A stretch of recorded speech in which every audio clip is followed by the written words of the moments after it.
कैसे हैं आप सभी लोग। एक बार फिर से स्वागत है आपका हमारे YouTube channel study with Yogesh में।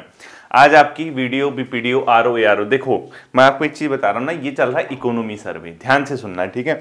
अगर आप इकोनॉमी सर्वे के क्वेश्चंस को कर पाते हैं, यानी क्योंकि इतना बड़ा पीडीएफ है, 440 पेज का पहला पीडीएफ है और ऐसी 400-450 पेज का सेकंड पीडीएफ है। अब बताओ 800-900 पेजेस हैं उसमें, आप उसको पढ़ोगे अपने स्तर से, आधे से ज्यादा बच्चे वहीं के वहीं बेहोश हो जाएंगे, क्योंकि कई बच्चों को ये पता नहीं रहता कि इकोनॉमी सर्वे से क्या सिलेक्ट करना है।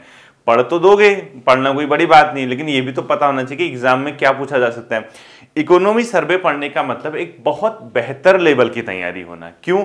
क्योंकि वो कभी भी बोरिंग नहीं होती है।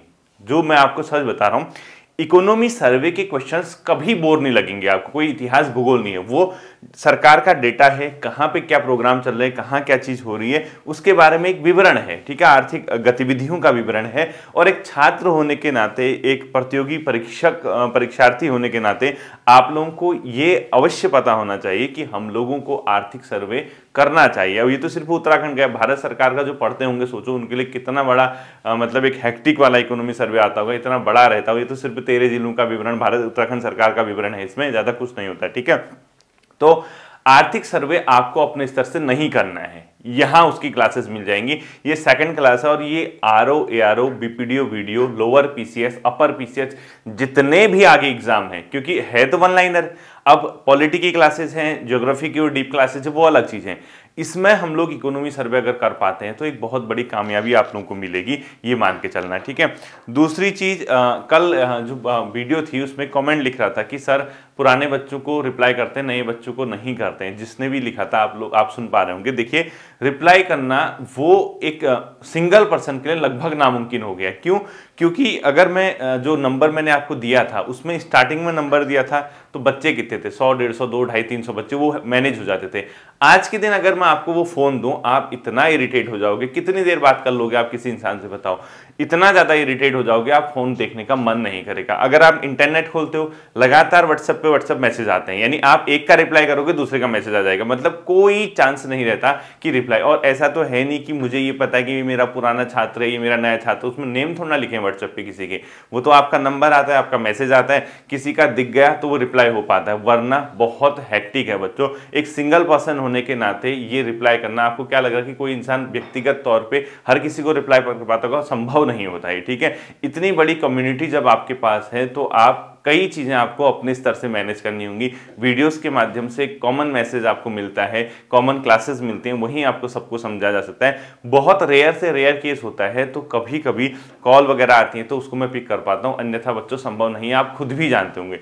इसी तरीके से या तो सिर्फ व्हाट्सएप का मैसेज होता, टेलीग्राम अलग है, टेलीग्राम पे बच्चों की लाइन लगी रहती है, वो मैसेज कभी मैं दिखाऊंगा, जो बच्चे मुझसे मिलते हैं उनने देखा होगा कि वो जो लाइन पड़ी रहती है मैसेज की, वो मैं खोल ही नहीं पाता, इतना ज्यादा समय उसमें लग जाएगा। एक मैसेज करूंगा तो दूसरा आदमी कहेगा मुझे रिप्लाई नहीं किया, इसलिए बहुत रेयर केस, किसी के डीबी से संबंधित क्वेरी है, किसी का इस प्रकार की कोई क्वेरी है, तो उसी में मैं रिप्लाई कर पाता हूं, ठीक है। इस चीज के लिए मैं आपसे माफी मांगूंगा बच्चों रिप्लाई करने के मामले में। तो देखिए आपका जो आर्थिक सर्वे है या आपकी वीडियो या कोई भी जो सेकंड क्लास है, इसके भी हम इंपॉर्टेंट फैक्टर देखेंगे।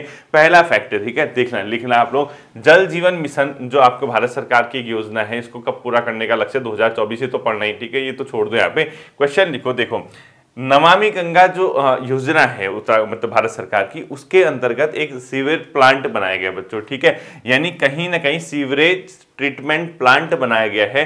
वो हाल ही में वो मतलब पीपीपी मॉडल पे बनाया गया। वो कहां पर बनाया गया? हरिद्वार में। तो लिखो नमामि गंगा के अंतर्गत, जो नमामि गंगा योजना है, ठीक है, लिखो नमामि गंगा योजना के अंतर्गत, नमामि गंगा के अंतर्गत पूरा लिखना है, ठीक है। देश के प्रथम हाइब्रिड एनयूटी पीपी मॉडल आधारित, देश का प्रथम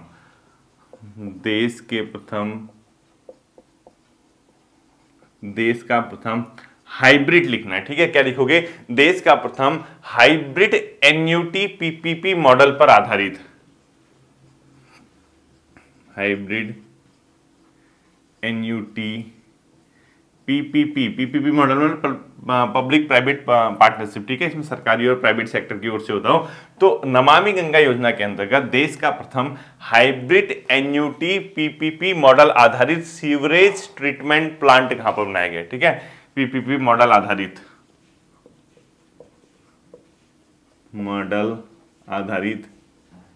सीवरेज ट्रीटमेंट प्लांट लिख दो, ठीक है। सीवरेज ट्रीटमेंट प्लांट ये कहाँ पर स्थापित किया गया बच्चों? हरिद्वार में, ठीक है। और ऐसा ही, लेकिन वो पीपीपी मॉडल पर नहीं था, हाल ही में पिछली बार जो प्रधानमंत्री जी आए थे उन्होंने उद्घाटन किया था, वो मुनि की रेती में भी इसको स्थापित किया गया है, ठीक है। इसके ब्रैकेट में लिखो, इसी तर्ज पे मुनि की रेती में भी एक स्थापित किया गया, लेकिन वो पीपीपी मॉडल पर नहीं है, ठीक है। या सीधे लिखो, एक मुनि की रेती में भी प्रधानमंत्री द्वारा उद्घाटित किया गया, वो पीपीपी मॉडल पर नहीं था, ठीक है। ब्रैकेट में आप लोग लिख लेना। इसके बाद देखो बच्चों, ईज ऑफ डूइंग बिजनेस वर्ष 2021 में उत्तराखंड को किस श्रेणी का अवार्ड मिला? देखो, ease of doing business 2021 Uttarakhand को किस श्रेणी का अवार्ड मिला?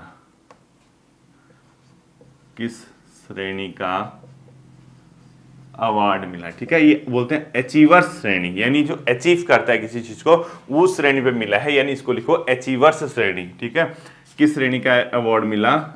अचीवर्स श्रेणी।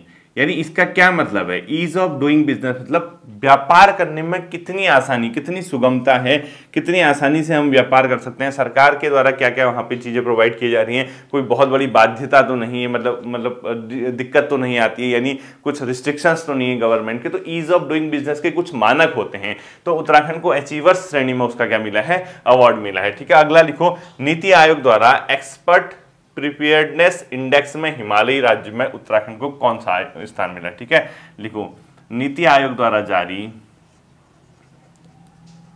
लिखो पूरा लिखना, ठीक है। नीति आयोग द्वारा जारी एक्सपर्ट प्रिपेयर्डनेस इंडेक्स में हिमालयी राज्य में उत्तराखंड का एक स्थान, ठीक है। लिखो, एक्सपर्ट प्रिपेयर्डनेस इंडेक्स ईपीआई में हिमालयी राज्य में उत्तराखंड, हिमालयी राज्य में उत्तराखंड को पहला स्थान मिला, ठीक है। इस सब आर्थिक सर्वे की क्या है? अपने आप में आंकड़े हैं, ठीक है। इसको भी आप लोग ध्यान रखोगे, ठीक है। अगला लिखो, राइट ऑफ वे पॉलिसी किस वर्ष से लागू की गई, ठीक है। लिखो, राइट ऑफ वे पॉलिसी, ये बच्चों है वर्ष 2018 की, और इसका सीधा सीधा मतलब है ये है किसे? दूर संचार व्यवस्था को बेहतर बनाने के लिए, ठीक है। लिखो, जो कम्युनिकेशन है, यानी ब्रैकेट में लिखो दूर संचार हेतु ये जो फाइबर वगैरह बिछाते हैं ना, जो आपने देखा होगा, ये जो पाइप वगैरह बिछते हैं, फाइबर वगैरह बिछती हैं, उससे संबंधित है। राइट ऑफ वे पॉलिसी 2018 में उत्तराखंड में क्या हुई है? अस्तित्व में आई है, तो दूर संचार से संबंधित है। अगला लिखो, डार्क लेक पोर्टल का संबंध किस चीज से है? लिखो, डार्क लेक पोर्टल, ये है बच्चों जो ड्रोन होते हैं ना, ड्रोन इमेजेस हो गए, या जो जीपीएस सिस्टम होता है आपका, ठीक है, यानी जीआईएस सिस्टम, उसके डेटा को संग्रह करने के लिए, ठीक है। लिखो, ड्रोन व जीआईएस के डेटा संग्रह हेतु एक सिस्टम शुरू है, यहाँ पे एक पोर्टल शुरू है, उसको बोला गया डार्क लेक पोर्टल, ठीक है। ड्रोन व जीआईएस के डेटा के संग्रह के लिए इसको शुरू किया गया है। नेक्स्ट क्वेश्चन लिखना है आपको, पंडित नैन सिंह सर्वेयर पर्वतारोहण प्रशिक्षण संस्थान कहाँ है, ठीक है। ये मुंशियारी में। पंडित नैन सिंह, देखो, पंडित नैन सिंह सर्वेयर पर्वतारोहण प्रशिक्षण संस्थान, पर्वतारोहण प्रशिक्षण संस्थान, यानी ट्रेनिंग देते हैं, ठीक है, प्रशिक्षण संस्थान। ये कहां पर है? अपने आप में बना हुआ मुंशियारी में, मुंशियारी में इसको बनाया गया, ब्रैकेट में पिथौरागढ़ लिख देना है, ठीक है। पंडित नैन सिंह सर्वेयर पर्वतारोहण प्रशिक्षण संस्थान कहां पर है? मुंशियारी में। अगला लिखना है आपको, जैसे आपको मैंने बताया था जो 2021-22 का आर्थिक, मतलब 22-23 का आर्थिक सर्वे, क्योंकि उसमें 21-22 का भी डेटा होगा, तो प्राथमिक क्षेत्र, द्वितीय क्षेत्र और तृतीय क्षेत्र, जो अर्थव्यवस्था के 3 क्षेत्र हैं, इसमें मैंने कल की क्लास में आपको सारा डेटा आंकड़ा बताया था कि किसका कितना % योगदान है। लेकिन उसी के अंदर ना बच्चों कुछ उपखंड होते हैं, यानी जैसे प्राथमिक क्षेत्र है आपका, उसके अंदर भी उसके उपभाग होंगे। प्राथमिक में क्या आता है?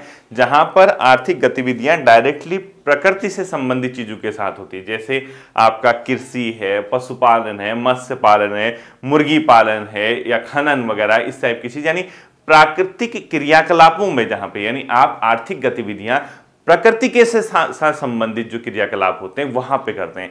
अब उसका मैंने जो योगदान बताया था लगभग 12 से 12.5% उत्तराखंड की अर्थव्यवस्था यानी जीडीपी में प्राथमिक क्षेत्र का योगदान है। प्राथमिक क्षेत्र के भी सब कैटेगरी होंगी, प्राथमिक क्षेत्र में भी तो सब कैटेगरी आई ना, जैसे 12-12.5% टोटल है, उसका भी तो सब कैटेगरी होगा, पशुपालन का कितना है, एग्रीकल्चर का कितना है, इस तरीके से ना, तो वही आपको लिखना है। तो क्वेश्चन आपको इस तरीके से लिखना है, वर्ष 2021-22 लिखो, वर्ष 2021-22, ठीक है। इसमें क्या लिखना है, प्राथमिक क्षेत्र के उप क्षेत्र का योगदान, यानी उत्तराखंड की अर्थव्यवस्था में, उत्तराखंड की अर्थव्यवस्था में प्राथमिक क्षेत्र, प्राइमरी सेक्टर, ठीक है, के उप क्षेत्र का योगदान, के उप क्षेत्र का योगदान, ठीक है। हालांकि इतना डीप नहीं पूछेगा, फिर भी क्यों अपनी ओर से कोई कसर छोड़नी है, ठीक है। इसमें सबसे ज्यादा है बच्चों एग्रीकल्चर का, टॉप में अगर पूछते हैं कृषि, सेकंड में आता है बच्चों वानिकी, फॉरेस्ट्री एवं लट्ठा बनाना, ठीक है। देखो फॉरेस्ट्री, वानिकी एवं लट्ठा बनाना, लट्ठा बनाना, ठीक है। ये कौन सा हो गया, सेकंड हो गया, ठीक है। सबसे ज्यादा एग्रीकल्चर, वानिकी, लट्ठा बनाना। तीसरा आता है बच्चों पशुपालन, फिर आता है खनन व उत्खनन, ठीक है। और ये भी आपका तैयार हो जाएगा कि सबके सब प्राथमिक क्षेत्र की क्रियाकलाप है, पशुपालन और फिर माइनिंग, ठीक है, खनन व उत्खनन, इनका टॉप में। यानी अगर कभी क्वेश्चन पूछता है उत्तराखंड में जो अर्थव्यवस्था है प्राथमिक क्षेत्र के अंतर्गत किस उपक्षेत्र का सर्वाधिक योगदान है, तो एग्रीकल्चर, ये पशुपालन, खनन व उत्खनन, किसका भी ऑप्शन आएगा तो आपका आंसर एग्रीकल्चर हो जाएगा। और इनमें देखिएगा तो आप लोग इस सीरीज में आपको इसको ध्यान रखना है, ठीक है, सर्वाधिक किसका ये समझ गए। इसी तरीके से बच्चों द्वितीयक क्षेत्र होगा, सेम ऊपर लाइन आएगी बट वो नाम चेंज हो जाएगा, ठीक है, द्वितीयक क्षेत्र, यानी अपने आप में सेकेंडरी जो सेक्टर है, ठीक है। इसमें टॉप में आता है बच्चों मैन्युफैक्चरिंग, विनिर्माण, सर्वाधिक योगदान है द्वितीय क्षेत्र में भी विनिर्माण का, ठीक है। टॉप में कौन आएगा, विनिर्माण, नंबर 1 रैंक रहेगी इसकी, ठीक है। यानी मैन्युफैक्चरिंग बोलते हैं इसको। मैन्युफैक्चर मतलब आपने प्रकृति से कोई चीज निकाली, उसको इंडस्ट्री में ले जाके कन्वर्ट कर दिया। आपने घर में हरी मिर्च लगाई, कुछ दिन बाद सुखा के लाल हुई और उसको किसी उद्योग में भेज दिया आपने, जब मिर्च पाउडर बनाने के लिए इसको भेज दो, तो वो जो क्रियाकलाप होंगे वो किस में आ जाएगा, मैन्युफैक्चरिंग। मतलब उसका मूल रूप बदल के आप उसको दूसरे रूप में पैकेजिंग सिस्टम के तहत या किसी और रूप में चेंज कर रहे हो तो मैन्युफैक्चरिंग। दूसरा आता है बच्चों निर्माण, कंस्ट्रक्शन का काम, ठीक है। द्वितीय क्षेत्र में जो सेकंड नंबर पे योगदान रहेगा वो किसका रहेगा, निर्माण का। और इनका मैंने लास्ट क्लास में आपको योगदान बताया है किसका कितना है, ठीक है। अब यहाँ डेटा नहीं पूछता है। तृतीयक में रहेगा बच्चों विद्युत गैस और जलापूर्ति एवं अन्य, ठीक है। थर्ड में लिखोगे विद्युत गैस, जलापूर्ति व अन्य, वाटर सप्लाई, ठीक है, व अन्य। इन तीन चीजों का टॉप मोस्ट क्या रहेगा, योगदान रहेगा। अगर द्वितीय क्षेत्र में किसका पूछता है, प्राथमिक में किसका पूछता है, ये आप लोगों को क्या रखना होगा, ध्यान में रखना होगा, ठीक है। जब हम इतना कर रहे हैं तो तृतीय क्षेत्र यानी सर्विस सेक्टर भी हम लोग देख लेते हैं, ठीक है। तो लिखो तृतीय क्षेत्र, तृतीय क्षेत्र। तृतीय क्षेत्र में सर्वाधिक योगदान बच्चों रहता है व्यापार, होटल व जलपान गृह का, ठीक है। तो लिखो व्यापार, होटल व जलपान गृह, व्यापार पूरा एक है, ठीक है, होटल व जलपान गृह। टॉप में कौन सा आएगा, व्यापार, होटल व जलपान गृह, ठीक है। फिर आएगा परिवहन, भंडारण व संचार व प्रसारण, ठीक है। पहला ये हो गया व्यापार, होटल व जलपान गृह, परिवहन यानी ट्रांसपोर्टेशन, ठीक है। साथ में उसका किसी चीज का भंडारण करना, ठीक है, परिवहन, भंडार, संचार, किसी चीज को कम्युनिकेट करना, या इसके अलावा क्या, ब्रॉडकास्टिंग। ब्रॉडकास्टिंग को क्या बोलते हैं हिंदी में, अपने आप में ये जैसे संचार कम्युनिकेशन हो गया, इसी तरह का प्रसारण, ठीक है, ब्रॉडकास्टिंग बोलते हैं उसको, प्रसारण लिख लो। सेकंड पोजीशन पे ये आएगा, ठीक है, इन चीजों का सबसे सेकंड पे आएगा।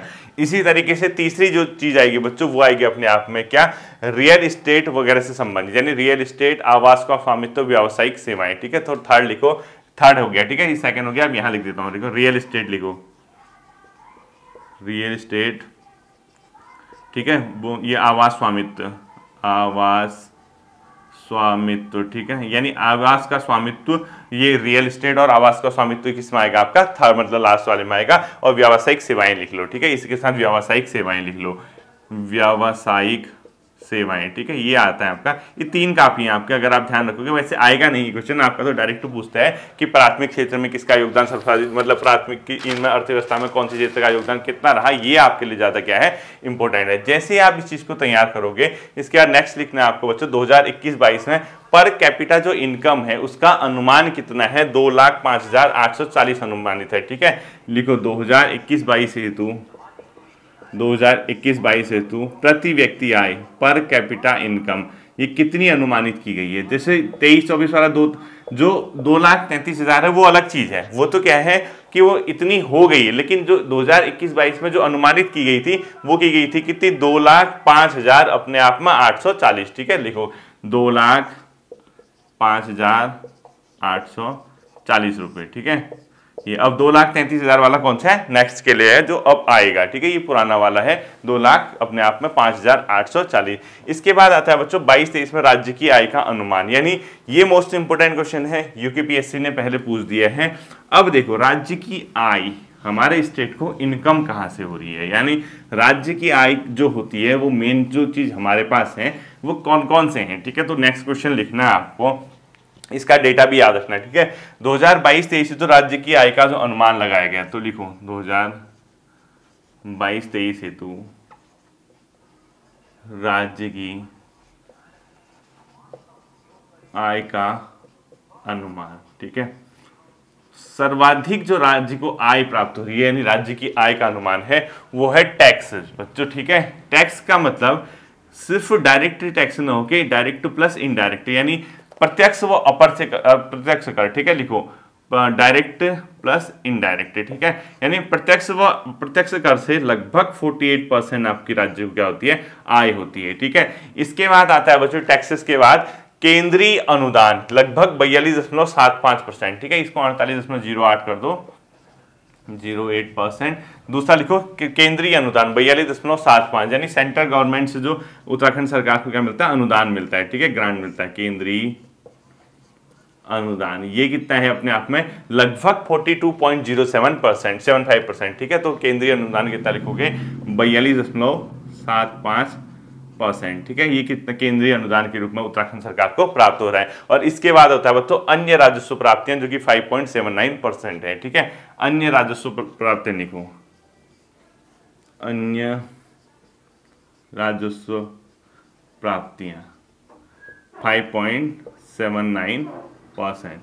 वैसे ये इंपॉर्टेंट नहीं, लेकिन ये ध्यान रखना।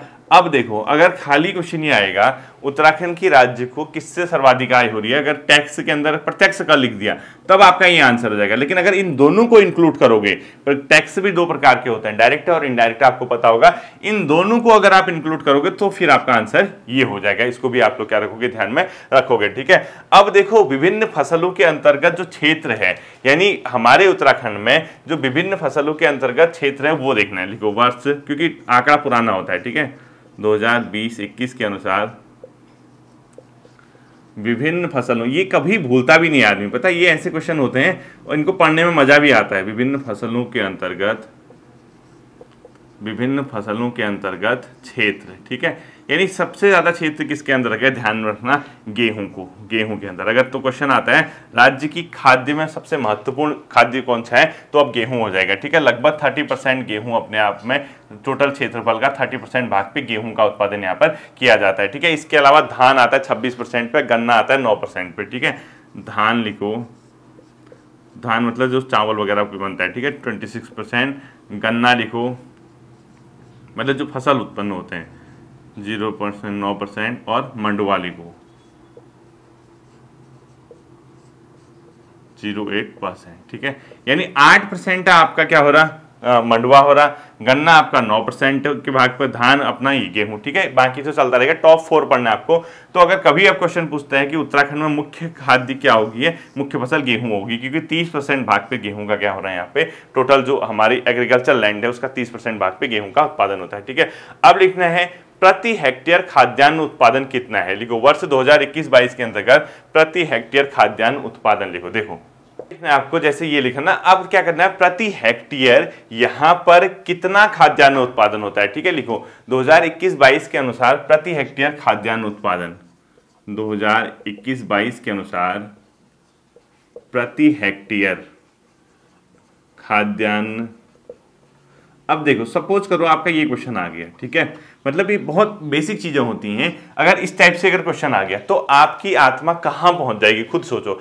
आप पढ़ने में लगे रहोगे परीक्षा वाणी, आप पढ़ोगे आप विंसर ईयर बुक, आप पढ़ोगे कुछ और कुछ और कुछ और, लेकिन आपको ये चीजें क्या होता है ना, इस चीज की ओर ध्यान ही नहीं जाता। अब हमारा ध्यान किस में रहता है, सबसे बड़ी झील, सबसे छोटी झील, सबसे बड़ा पर्वत, सबसे छोटा पर्वत, टॉप 4 पर्वत, टॉप, वो तो कॉमन है ना, वो तो अब ऐसा हो गया कि मतलब वो आना ही आना चाहिए, मतलब वो एक ऐसी चीज हो गई है, इतना कंपटीशन है, इतना कंपटीशन है, वो सब मतलब वो हो गया क्या, बहुत आसान हो गया, बहुत इजी हो गया। तो आपको इस टाइप की जो चीजें हैं, क्योंकि ये याद भी रहती हैं, और स्पेशली यूके SSS से ज्यादा फोकस इन क्वेश्चनों पे करता है यूके PSC। सरकार के आंकड़े, आर्थिक आंकड़े, बजट के आंकड़े, ये सब के सब आपको पता होना चाहिए। तो 2021-22 के अनुसार प्रति हेक्टेयर जो खाद्यान्न उत्पादन हो रहा है बच्चों, 2.440 मेट्रिक टन, ठीक है, 2.440 मेट्रिक टन लिख दो, ठीक है, ये इतना हो रहा है। ये इंपॉर्टेंट क्वेश्चन मुझे व्यक्तिगत तौर पे लगता है कि क्या पता पूछा जा सकता है, ठीक। अगला लिखना है आपको हितैषी इंडिया। बच्चों एक स्वयं सहायता समूह है, एनजीओ है, नॉन गवर्नमेंट ऑर्गेनाइजेशन, ठीक है, गैर सरकारी संगठन है हितैषी इंडिया, जो बहुत पहले से लगभग 1994-95 से स्थापित होकर गरुड़ बागेश्वर में ये काम कर रहा है। और ये क्या करता है, जो किसान वगैरह हैं, जो पशुपालक होते हैं, इनके लिए मतलब जागरूकता अभियान ये लोग चलाते हैं। और वर्ष में लगभग 3 दिवसीय इनका मेला भी लगता है, ठीक है, किसानों को बुलाया जाता है, किसान उसमें प्रतिभाग करते हैं। बहुत पुराना अपने आप में संगठन है। तो कभी कभी क्या होता है ना, हम लोग पढ़ते हैं कुछ और, अचानक से क्वेश्चन आता है कि इनमें से कौन सा गैर सरकारी संगठन या इनमें से हितैषी इंडिया नामक गैर सरकारी संगठन किस स्थान पर वर्षों से किसानों को प्रशिक्षण प्रदान कर रहा, किसानों के हितों में काम कर रहा। तो ऐसी चीजें आपको पता होनी चाहिए। तो हितैषी इंडिया जो है वो गरुड़ बागेश्वर में बहुत लंबे समय से काम कर रहा, और 1994 में इसको स्थापित किया गया था गरुड़ बागेश्वर में। ये एक एनजीओ है जो कि किसान महोत्सव का क्या करता है, आयोजन करता है, ठीक है। लिखो हितैषी इंडिया, हितैषी पता होनी चाहिए, ठीक है, ये चीजें इंडिया। ये 1994 से वर्क कर रहा और 1994 से, और ये क्या है, एक नॉन गवर्नमेंट ऑर्गेनाइजेशन है, एनजीओ है, ठीक है। और ये हितैषी इंडिया क्या करता है, किसान महोत्सव का आयोजन भी करता है, यानी कृषकों से संबंधित है, ठीक है, उनके लिए काम कर रहा, उनको प्रशिक्षण दे रहा, उनको सिखा रहा चीजें। तो हितैषी इंडिया, ठीक है, 1994 से इस पे काम चल रहा है। थोड़ा सा हितैषी इंडिया के बारे में पढ़ लेना, इसको कौन संचालित कर रहे हैं, किसने इसको स्थापित किया था, देख लेना, ठीक है। अगला लिखो सर्वाधिक फल का उत्पादन किस जिले में होता है। अब ये चीजें देखो कहाँ मिलेंगे बताओ आपको, ये तो सरकारी आंकड़े हैं ना, ये तो विभागीय आंकड़े हैं, ये कहाँ मिलेंगे आपको बताओ। आप क्या पढ़ोगे, और पेपर में ऐसे ही तो आता है, आप देखना जैसे उत्तराखंड पढ़ते हो आप, 40 नंबर की आपने उत्तराखंड पढ़ी, ठीक है, आप किसी पेपर में गए, आप 40 मार्क्स की उत्तराखंड पढ़ के गए, वहां पे होता क्या है, एक आध क्वेश्चन भूगोल वगैरह, 2-3 क्वेश्चन इतिहास के, थोड़ा स्वतंत्रता से, बाकी कुछ करंट अफेयर, कुछ सरकार के आंकड़े, वो ओवरऑल क्या हो जाता है हमारा सब बैलेंस। अब हम क्या पढ़ने में लगे रहते हैं, मोस्ट इंपोर्टेंट 200 क्वेश्चन ऑफ परीक्षा वाणी, मोस्ट इंपोर्टेंट 500 क्वेश्चन ऑफ ये, मोस्ट इंपोर्टेंट 1000 क्वेश्चन ऑफ ये, उसके क्या लिखोगे, ये तो आना ही आना है पेपर, पढ़ जाओ पेपर में देख जाओ कहाँ आता है, आता क्यों नहीं है, आता क्यों नहीं है। फिर ये मत कहना सर वर्षों से पढ़ रहे हैं और हमारा सिलेक्शन नहीं हो पा रहा। वर्षों से पढ़ने के बाद सिलेक्शन ना होने का मतलब यही सबसे बड़ा कॉज होता है। देखना फल के उत्पादन में अगर आपको देखना है, सर्वाधिक जो फलों का उत्पादन होता है अल्मोड़ा, नैनीताल व हरिद्वार में, ठीक है, क्षेत्रफल नहीं बता रहा मैं, सर्वाधिक फल उत्पादन लिखो, सर्वाधिक फल उत्पादन ये कहां पर होता है, अल्मोड़ा सबसे ज्यादा, ठीक है। अगर क्वेश्चन आता है उत्तराखंड के किस जिले में फलों का सर्वाधिक उत्पादन होता है, तो आपका आंसर हो जाएगा क्या, अल्मोड़ा, हरिद्वार, इसके बाद नैनीताल और हरिद्वार, ठीक है।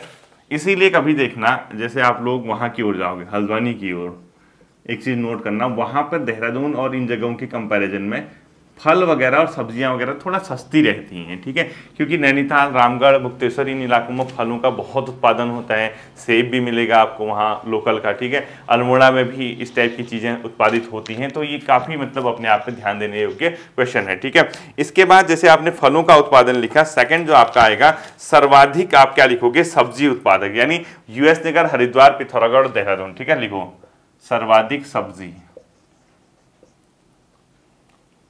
सर्वाधिक मेहनत आप करो, मैं आपको गारंटी के साथ कह रहा हूं कि चयन आपका हो जाएगा, ठीक है। बस मतलब थोड़ा सा ये ध्यान रखना कि हम कहां पर गलत जा रहे हैं, मतलब आपको अपना चीजों को स्किप करना होगा। जहां आप देखोगे कि यार मैं अनावश्यक चीजें पढ़ रहा हूं, मैं क्यों पढ़ रहा हूं, अपने आत्मा से पूछना मैं इन चीजों को क्यों पढ़ रहा हूं। अब ये चीजें है ना, ये पेपर में आए ना आए, लेकिन एटलीस्ट मतलब ये रटने की जरूरत भी नहीं पड़ती है। मतलब ये ऐसी चीजें होती हैं, ये आंकड़े वाले, इसको रटने की जरूरत भी नहीं पड़ती और इंटरेस्ट भी आता है। आप खुद देख रहे होगे, एक बार में पता चल गया अच्छा अल्मोड़ा में सबसे ज्यादा भाई फल होते हैं, ये मतलब फलों का उत्पादन, मैं ये नहीं कह रहा कि प्रति हेक्टेयर या प्रति क्षेत्रफल के हिसाब से, वो ज्यादा क्षेत्र में उत्पादन करता होगा, नैनीताल, अच्छा इन इलाकों में हरिद्वार, ऐसी फूलों का कहाँ पे होता है, सब्जियां कहाँ पे होती हैं, खाद्यान्न कहाँ होते हैं, इस टाइप के क्वेश्चन याद भी रहते हैं, ठीक है। सर्वाधिक सब्जी उत्पादन में लिखोगे यूएस नगर, हरिद्वार, पिथौरागढ़ और देहरादून, ठीक है। लिखो उधम सिंह नगर, पिथौरागढ़, हरिद्वार और देहरादून, ठीक है। अब आपको क्या आधा इंग्लिश लिख दो, आधा हिंदी, हरिद्वार और देहरादून, ठीक है। दून लिख दिया मैंने, आप समझ जाओगे, देहरादून, इनमें सबसे ज्यादा होता है, ठीक है। इसके बाद आता है बच्चों यूएस नगर, हरिद्वार, पिथौरागढ़ कर देना, यूएस नगर, हरिद्वार, पिथौरागढ़ करना है, सेकंड में हरिद्वार कर देना, थोड़ा सा ही आगे पीछे हो गया, यूएस नगर, हरिद्वार कर देना सेकंड में,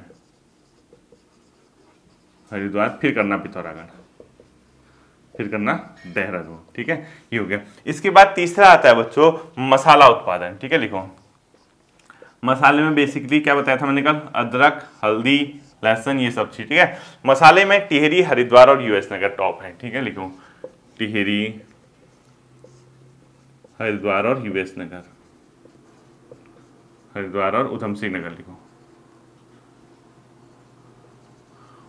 उधम सिंह नगर, ठीक है।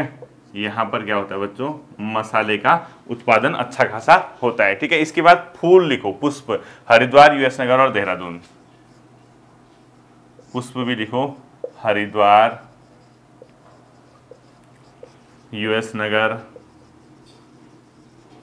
और देहरादून, ठीक है। इनमें क्या होता है, पुष्प उत्पादन में सबसे अग्रणी क्या है, जिले हैं। अब देखो राजकीय पशु प्रजनन प्रक्षेत्र कहां पर है, यह है नरियाल गांव, चंपावत में, ठीक है। एक लिखो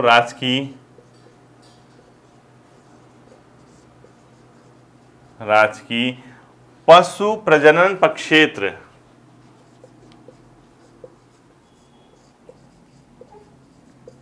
नरियाल गांव,